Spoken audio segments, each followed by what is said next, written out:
실제로 초음파를 보고 확인을 하게 되면 아주 오랜 시간 동안 있어도 남아 있어 보이는 경우들이 있습니다. 그래서 반복적으로 맞는 거는 사실 위험하다고 생각하시면 됩니다. 일반적으로 필러는 1년에서 2년에 한 번 정도 맞잖아요. 필러를 주기적으로 맞으면 부작용 발생할 확률이 높아진다 이렇게 말씀을 해주셨어요. 네.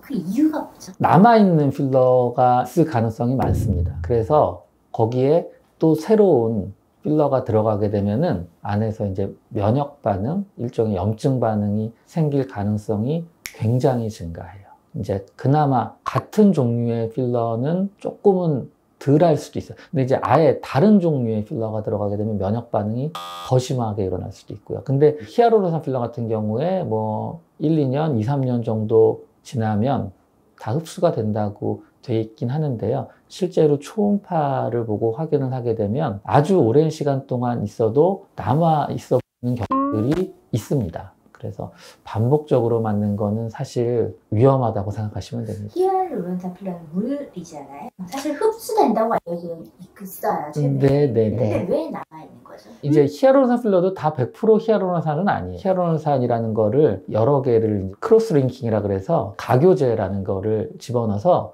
이거를 단단하게 만든 거예요. 하나가 딱 있으면 이게 그냥 같이 붙어 있지 않는 거예요. 그래서 금방 이게 없어질 수가 있어요. 분해시킬 수가 있어요, 우리 몸에서. 중합이라는 거는 히알루론산 필러 여러 개를 다 붙여 놓은 거예요. 밀가루 같은 거군요? 예. 그냥 히알루론산 필러를 같이 놓는다고 서로 막 붙어가지고 덩어리가 되진 않으니까 그거를 붙게 하는 가교제예요. 크로스 링킹이라. 가교제가 남아있다는 거죠. 맞아요. 그 가교제가 있을 수밖에 없는데 그 가교제 때문에 면역 반응이 이제 일어날 수 있죠. 히알루론산 필러를 맞고 그 다음에 뭐 스컬트라 같은 필러를 맞으면 네네. 부작용이 더 심하게 일어난다고 하셨잖아요. 네네네. 왜 그런 거죠?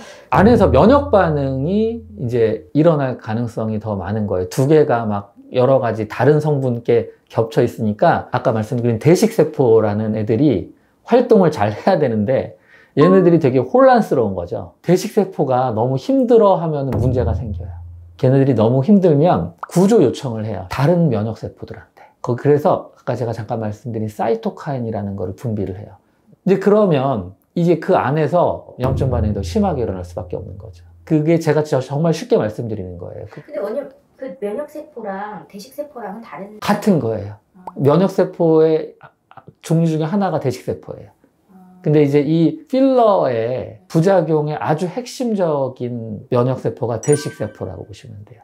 결국에는 얘네들이 잘 잡아먹어서 없애면 부작용이 안 생기는 거고요.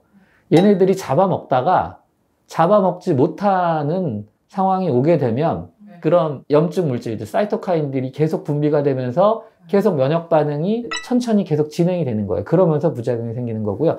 그 히알루론산 필러는 대식세포가 작용하지 않고도 저절로 없어져요, 우리 몸에서.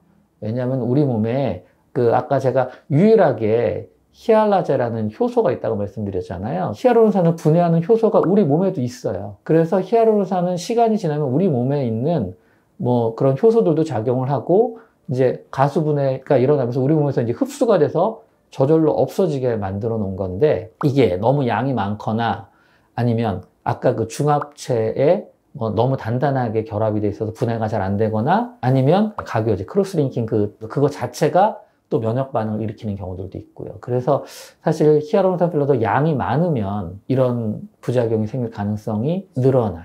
그러면은 만약에 이렇게 주기적으로 필러 시술을 하시는 분한테 네.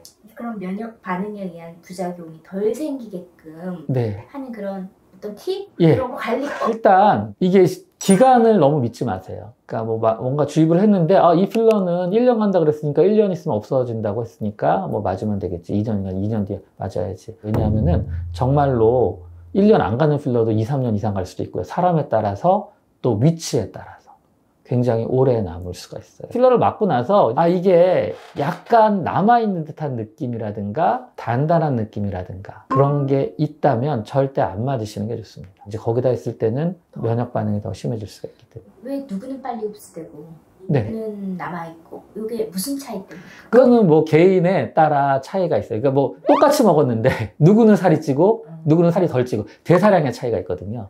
마찬가지로 분해하는 정도의 그 능력도 사람마다 다 차이가 있고요.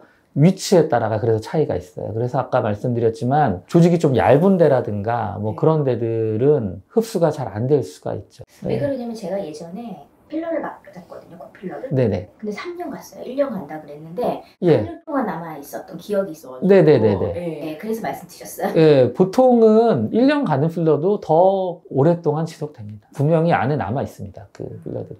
마지막으로 한 말씀 부탁드릴게요. 주변에서 이제 보면은 저도 필러를 아예 안 맞을 수는 없을 것 같다는 걸 조금씩 느끼기 시작해요. 왜냐하면은 개선을 하긴 해야 되는데 그렇다고 다 수술을 할 수는 없거든요. 그러니까 어쩔 수 없이 조금은 도움을 받긴 받아야 되는데 욕심 부리시면 안 됩니다. 그리고 이 뭐 대부분은 필러라는 게 이름 자체가 필러니까 채우는 건데요. 다 채운다고 생각하시면 부작용이 생길 가능성이 많고요. 그리고 조금 줄어들었다고 또 빨리 이거를 채워서 맞추겠다는 생각은 하지 않으시는 게 좋고, 뭐 조금 모양이 안 좋으니까 주변에 더 넣어서 이걸 또 맞추겠다는 생각들, 그런 반복적인 시술들을 또 안 하시는 게 제일 중요한 것 같습니다. 그리고 또 만약에 할 거면 똑같은 필러를 네, 똑같은 필러를 다른 만약에 콜라겐 재생하는 필러들을 반복적으로 너무 자주 맞게 되면 정말 콜라겐 재생이 너무 많이 될 수 있어요. 그래서 그런 필러들이 더 위험하고요. 반복적인 거를 하실 거면 그냥 차라리 히아루론산 필러가 그나마 조금 더 낫기는 합니다. 근데 그것도 역시 안전하진 않으니까 알고 계시고요. 네. 알겠습니다. 네네네. 감사합니다, 원장님. 네.